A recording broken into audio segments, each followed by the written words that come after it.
Γεια χαρά! Καλώς ήρθατε στο σημερινό επεισόδιο του podcast μας. Σήμερα θα μιλήσουμε για ένα θέμα που απασχολεί πολλούς από εμάς.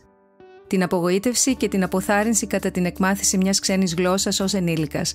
Όλοι γνωρίζουμε αυτό το συναίσθημα όταν η πρόοδος είναι πιο αργή από το αναμενόμενο ή όταν δεν μπορούμε να εκφραστούμε στη νέα γλώσσα όπως θα θέλαμε. Μην ανησυχείτε όμως, έχουμε συμβουλές και προτάσεις για εσάς για να ξεπεράσετε αυτές τις προκλήσεις. Πρώτα απ' όλα, είναι σημαντικό να κατανοήσουμε τους λόγους της απογοήτευσης και της αποθάρρυνσης.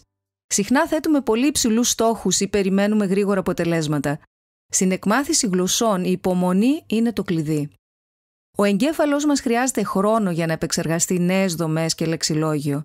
Η απογοήτευση συχνά προκύπτει όταν συγκρίνουμε τον εαυτό μας με άλλους ή ασκούμε πίεση για τέλεια απόδοση. Αναγνωρίστε αυτές τις σκέψεις και αποδεχτείτε ότι τα λάθη είναι ένα φυσικό μέρος της μαθησιακής διαδικασίας. Θέστε ρεαλιστικούς και εφικτούς στόχους. Αντί να περιμένετε να μιλάτε άπτεστα μέσα σε λίγους μήνες, θέστε μικρότερους, συγκεκριμένους στόχους. Για παράδειγμα, μπορείτε να αποφασίσετε να μαθαίνετε 10 νέες λέξεις κάθε μέρα ή να κάνετε μία σύντομη συζήτηση με κάποιον ομιλητή που η μητρική του γλώσσα είναι η γλώσσα στόχος. Αυτές οι μικρές επιτυχίες βοηθούν να διατηρήσετε το κίνητρο και σας δίνουν μια αίσθηση προόδου. Η μονότονη μάθηση μπορεί να γίνει γρήγορα βαρετή και να σας απογοητεύσει. Δοκιμάστε να συνδυάσετε διάφορες μεθόδους εκμάθησης. Χρησιμοποιήστε εφαρμογές γλωσσών, παρακολουθήστε ταινίες ή σειρές στη γλώσσα στόχο, διαβάστε βιβλία ή άρθρα και προσπαθήστε να επικοινωνείτε με φυσικούς ομιλητές. Όσο πιο ποικίλη είναι η μαθησιακή σας διαδικασία, τόσο πιο συναρπαστική και κινητοποιητική παραμένει. Αντιμετωπίστε τα λάθη ως ευκαιρίες μάθησης. Κάθε λάθος είναι μια ευκαιρία για μάθηση. Αντί να απογοητεύεστε από τα λάθη, αναλύστε τα και προσπαθήστε να μάθετε από αυτά.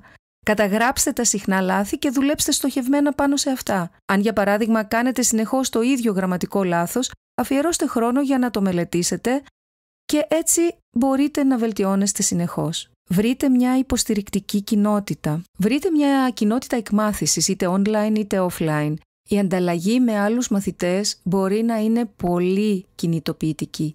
Μπορείτε να υποστηρίζετε ο ένας τον άλλον, να ανταλλάζετε συμβουλές και να θέτετε κοινούς μαθησιακούς στόχους. Συχνά βοηθάει να γνωρίζετε ότι δεν είστε μόνοι μπροστά σε αυτή την πρόκληση. Διατηρήστε θετική στάση. Μια θετική στάση κάνει μεγάλη διαφορά. Πιστέψτε στις ικανότητές σας και να είστε περήφανοι για ό,τι έχετε ήδη επιτύχει.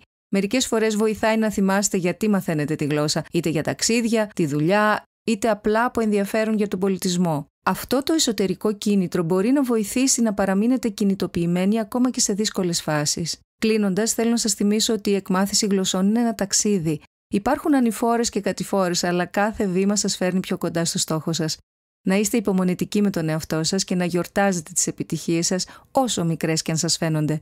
Σας ευχαριστώ που ήσασταν μαζί και σήμερα και ελπίζω αυτές οι συμβουλές να σας βοηθήσουν να ξεπεράσετε την απογοήτευση και την αποθάρρυνση. Παραμείνετε σταθεροί και τα λέμε στο επόμενο επεισόδιο.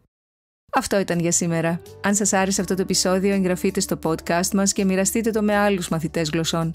Αφήστε μας τα σχόλια και τις ερωτήσεις σας. Ανυπομονούμε να σας ξαναδούμε στο επόμενο επεισόδιο. Μέχρι τότε, καλή επιτυχία στη μάθηση!